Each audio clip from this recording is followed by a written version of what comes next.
This video provides an overview of the major concepts covered in Chapter 24, Securities Operations. Securities firms serve as important intermediaries by helping governments and firms raise funds. They also facilitate transactions between investors in the secondary market. Chapter 24 includes 6 key learning objectives. First, to describe the key functions of securities firms. Second, to describe how securities firms are regulated. Third, to identify the factors that affect the valuation of securities firms. Fourth, to explain the exposure of securities firms to risk. And fifth, to explain how the credit crisis affected securities firms. Let's start with the functions of securities firms. The securities firm acts as an intermediary between a corporation issuing securities and investors, starting with origination. When a corporation decides to issue stock publicly, it may contact a securities firm to recommend the appropriate amount of stock to issue without causing a reduction in the stock price.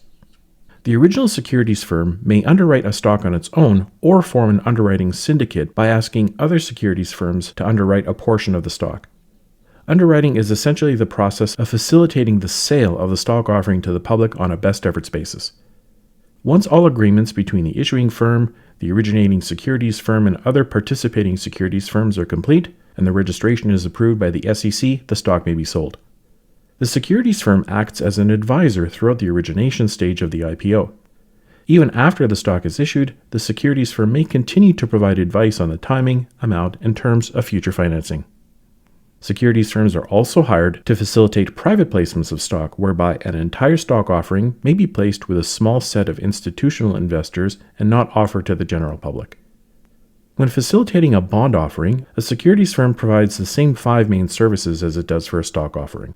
As part of the origination function for bonds, the securities firm may suggest a maximum amount of bonds that should be issued based on the issuer's characteristics. The main concern of the institutional investors that will purchase the bonds is the issuer's credit risk. A securities firm may agree to firm commitment underwriting where it guarantees the purchase price of the entire bond issue at a specified price. Upon SEC approval of the registration, a prospectus is distributed to all potential investors of the bonds, and the issue is advertised to the public. As with a stock placement, a securities firm that places bonds for issuers may serve as an advisor to the issuer even after the placement is completed.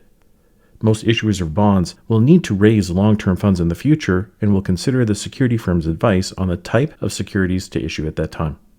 If an issuing corporation knows of a potential purchaser for its entire issue, it may be able to sell its securities directly without offering the bonds to the general public or using the underwriting services of a securities firm, thus avoiding the underwriting fee. This exhibit illustrates how securities firms help corporations and governments raise funds, thereby facilitating economic growth.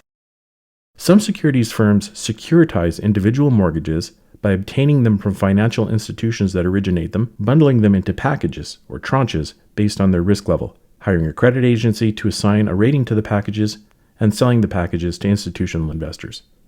Securities firms often serve as advisors for corporations that wish to restructure their operations. A securities firm may recommend that a corporation engage in a carve-out and then sell part of one of its units to new shareholders through an IPO. Alternatively, a securities firm may recommend that a corporation engage in a spin-off, in which the corporation creates a new independent firm from an existing division and distributes shares of stock representing that unit to its shareholders. A securities firm might sometimes recommend that a corporation engage in a divestiture, in which it sells one or more of its existing units. As with a carve-out or spin-off, the motive for engaging in divestiture may be that the unit is more valuable when separated from the parent. Securities firms commonly serve as advisors on mergers. When securities firms serve as advisors on mergers, they may also help the acquirer obtain financing. The financing by securities firms may be especially important for acquirers that pursue leveraged buyouts or LBOs. Securities firms commonly serve as brokers by executing buy or sell orders desired by their customers. Full-service brokerage firms provide information and personalized advice and execute orders, whereas discount brokerage firms execute orders only upon request. They don't provide advice. Many investors now place orders online rather than calling brokers, enabling firms to significantly reduce their costs by implementing online order systems that are less expensive than having brokers receive the orders by phone. Some securities firms not only execute transactions for customers, but also manage the portfolios of securities owned by the customers. That is, the firm decides when to buy or sell securities owned by the customers. Some securities firms operate mutual funds, including stock, bond, and money market funds. Securities firms commonly engage in proprietary or prop trading, in which they use their own funds to make investments for their own account. They may have an equity trading desk that takes positions in equity securities, a fixed income desk that takes speculative positions in bonds and other debt securities, a mortgage securities desk that takes positions in mortgages and mortgage-backed securities, and a derivatives desk that takes speculative positions in some derivative securities. Large securities firms may engage in a very large amount of prop trading, such that they maintain very large holdings of stocks, mortgages, bonds, and other securities. However, some securities firms have experienced financial problems as a result of taking on excessive risk when investing in their own funds. Some institutions that experience massive losses as a result of prop trading include Barings Bank, Société Générale, Bear Stearns, and Lehman Brothers. The underlying cause of the problems experienced by each of these securities firms was the huge incentive to pursue investments that may offer high returns even if the risks are high. This exhibit summarizes the services commonly provided by securities firms. The proportion of income derived from each type of service in any particular year varies among securities firms. Some firms emphasize investment banking functions such as underwriting and advising, so they generate a higher proportion of income from underwriting and advising fees. Whereas some firms emphasize brokerage services, so they can generate a higher proportion of their income from trading commissions. As part of providing their financial services, securities firms commonly interact with various types of financial institutions as summarized in this exhibit. They offer investment advice and execute security transactions for financial institutions that maintain security portfolios. They also compete against those financial institutions that have brokerage subsidiaries. When firms provide financial services, they participate in all types of financial markets as summarized in this exhibit. They place newly issued securities and execute trades of existing securities for their clients in money markets, mortgage markets, bond markets, and stock markets. When securities firms serve as brokers or as advisors on financial transactions, they're subject to some potential conflicts of interest. For example, in the brokerage business, their fees are likely to depend on the amount of shares traded, which means they would benefit more from recommending that investors change their investments more often, rather than retain their investments over a long time period. Most large securities firms have expanded their functions internationally, which offers several potential advantages. In recent years, securities firms have expanded their international business by engaging in joint ventures with foreign securities firms. In this way, they can penetrate foreign markets, yet maintain only a limited stake in each project. The growth in international securities transactions has created more business for the larger securities firms. For example, many stock offerings are now conducted across numerous countries as some corporations attempt to achieve global name recognition. In addition, an international stock offering can avoid the downward pressure on the stock's price that might occur if the entire issue is sold in the domestic country. Now let's move on to discussing regulation of securities firms. Stock exchanges impose regulations on securities firms in an effort to prevent unfair or illegal practices, ensure orderly trading, and address customer complaints. The SEC tends to establish general guidelines that can affect trading on security exchanges, whereas the specific exchange takes responsibility for the day-to-day regulation of exchange trading. Regulation of trading behavior is necessary to ensure that investors who place orders are properly accommodated. This can establish credibility within the system used to execute securities transactions. In addition, the Securities Investor Protection Corporation, or SIPC, offers insurance on cash and securities deposited at brokerage firms and can liquidate failing brokerage firms. Securities firms are subject to a wide variety of regulations. The SEC plays a key role in regulation by enforcing financial disclosure laws that attempt to ensure that investors who buy or sell securities have access to accurate information. Key regulations include the Financial Services Modernization Act, which allows a financial holding company to own subsidiaries that focus on various financial services, Regulation Fair Disclosure, or FD, which requires firms to disclose any significant information simultaneously to all market participants, regulation of analyst ratings, and regulation of the IPO market. The third major concept in the chapter relates to the valuation of a securities firm. As we saw with commercial banks, savings institutions, finance companies, and mutual funds, the value of a securities firm is the present value of its future cash flows, which means that its value should change in response to changes in its expected future cash flows and to changes in the required rate of return by investors. The same factors that affect the cash flows of commercial banks, savings institutions, financing companies, and mutual funds apply to securities firms as well. The change in a securities firm's expected cash flows is a function of changes in economic growth, changes in the risk-free interest rate, changes in the industry, and the abilities of the securities firm's management. Economic growth can enhance a securities firm's cash flows because it increases the level of income of firms and households and can increase the demand for the firm's services. A securities firm's holdings of debt securities, such as bonds, are affected by interest rate movements. If the interest rates rise, the valuation of the debt holdings declines, which reduces the value of the securities firm. Securities firms can be affected by industry conditions, including regulations, technology, and competition. A securities firm needs skillful management to make internal decisions that will capitalize on the external forces it can't control, such as economic growth, interest rates, and regulatory constraints, and create new financial services that may complement the brokerage services offered to individuals. Likewise, skillful management is needed to create new products, such as specialized derivative instruments that will be used by firms. The required rate of return for investors who invest in a securities firm can be modeled as a function of changes in the risk-free interest rate and the risk premium, as we saw with banks, financial institutions, and finance companies. This exhibit provides a framework for valuing a securities firm, illustrating that the value of the firm is favorably affected by strong economic growth, a reduction in interest rates, and strong management capabilities. The next key concept in the chapter relates to exposure of security firms to risk. Security firms may offer many services that are linked to market conditions.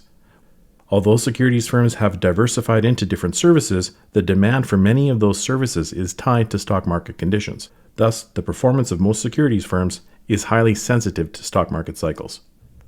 The performance of securities firms can be sensitive to interest rate movements for the following reasons. First, lower interest rates can encourage corporations or government agencies to issue more bonds, leading to more demand for securities firms' underwriting services. Second, the market values of bonds held as investments by securities firms increases as interest rates decline, so that the performance of some securities firms is inversely related to interest rate movements. Many securities firms offer bridge loans and other types of credit to corporations.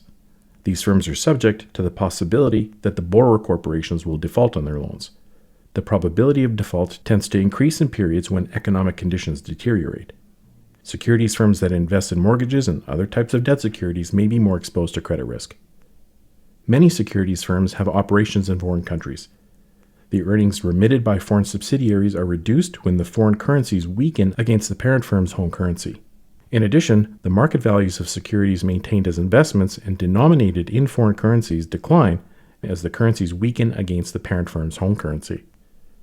Securities firms not only serve as intermediaries, arranging various financial transactions, but sometimes actively participate in the transactions by taking a position opposite to that of their client.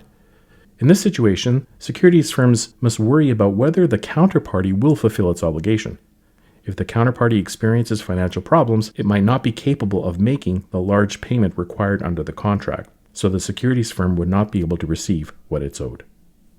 The degree to which a securities firm is exposed to the risks just described is influenced by its financial leverage. Although a high degree of financial leverage increases the potential return on an investment, it also increases the exposure of the security firm to major losses. In the last chapter concept, we explore the impact of the credit crisis on securities firms. During the housing boom in the 2002 to 2005 period, managers of securities firms invested heavily in mortgages and mortgage-backed securities. The collapse of home prices in 2008 caused serious financial problems for large securities firms. Bear Stearns was a large firm that served as a key financial intermediary for mortgage-backed securities linked to low-quality or subprime mortgages, and it also invested in many mortgage-backed securities. By March 2008, Bear Stearns was suffering from serious liquidity problems. The Fed's Board of Governors recognized that the bankruptcy of Bear Stearns could be contagious and create chaos in the financial markets. Because Bear Stearns facilitated various financial transactions for many people and firms, its bankruptcy could cause liquidation problems for all those relying on it to complete the financial transactions in its intermediary role. This culminated in the Fed providing emergency loans to Bear Stearns and other firms. The Fed's assistance to Bear Stearns led to questions about whether there should be a consistency policy for dealing with financial institutions that are deemed too big to fail. The Fed's justification for its intervention was the high potential for systemic risk, whereby the failure of Bear Stearns could have had adverse effects that spread throughout the financial markets. Like Bear Stearns, Merrill Lynch was a major financial intermediary for mortgage-backed securities. It was heavily concentrated in mortgage originations, securitizations of mortgages, and investments in mortgage-backed securities. Like Bear Stearns, Merrill Lynch relied heavily on short-term funding from the money markets to finance its operations and had a very high degree of financial leverage. In 2008, however, its access to new funding was limited as both its financial condition and stock price weakened. On September 15, 2008, Bank of America announced that it was acquiring Merrill Lynch. Lehman Brothers, another large security firm, specialized in underwriting fixed income securities such as bonds and in asset management for companies and wealthy individuals. It acquired a number of mortgage companies so that it could be heavily involved in origination of mortgages. It packaged mortgages through its securitization process to generate fees, and it also invested in some of the mortgage-backed securities that were created from the securitization. Lehman Brothers used an accounting method that made its capital position look stronger than it actually was, because capital was measured in proportion to total assets, which were reduced by the accounting treatment. Thus, its degree of financial leverage was even higher than that reported on its balance sheet. Furthermore, even though the valuations of mortgages across the U.S. declined rapidly in 2007, Lehman Brothers didn't write down the valuations of its holdings of mortgages and mortgage-backed securities to reflect their proper valuations. From March to September 2008, Lehman Brothers' stock declined by about 85% and was unable to raise sufficient funds through a stock offering. In addition, concerns about its creditworthiness prevented it from obtaining credit at a reasonable cost. The growing concerns of Lehman Brothers led to some clients to cut their business ties to the firm, which further reduced its cash inflows. Historically, securities firms were subject to looser regulations than those imposed on commercial banks. In particular, securities firms were not subject to capital requirements, leaving them free to use more debt to support their operations. The higher degree of financial leverage magnified their positive returns, but also magnified their losses. Yet the problems of securities firms such as Bear Stearns, Merrill Lynch, and Lehman illustrated how the degree of financial leverage used by securities firms would create excessive risk for the firms and for the financial system as a whole. As a result of the consolidation during the credit crisis, Goldman Sachs and Morgan Stanley were the only very large securities firms left standing, and they applied to become bank holding companies or BHCs, which gave the firms more flexibility to obtain financing. Overall, the BHC structure results in a greater degree of regulatory oversight by the Federal Reserve. The Financial Reform Act of 2010 was enacted following the credit crisis as part of the government's efforts to stabilize the U.S. financial system. The act included provisions for more scrutiny in verifying and granting mortgages, restrictions on securitization, the creation of the Financial Stability Oversight Council, expedited liquidation of troubled firms, and the requirement to use a clearinghouse for derivative trading. Finally, the Financial Reform Act also contained a provision known as the Volcker Rule, calling for limits on proprietary trading by commercial banks and securities firms that have become BHCs.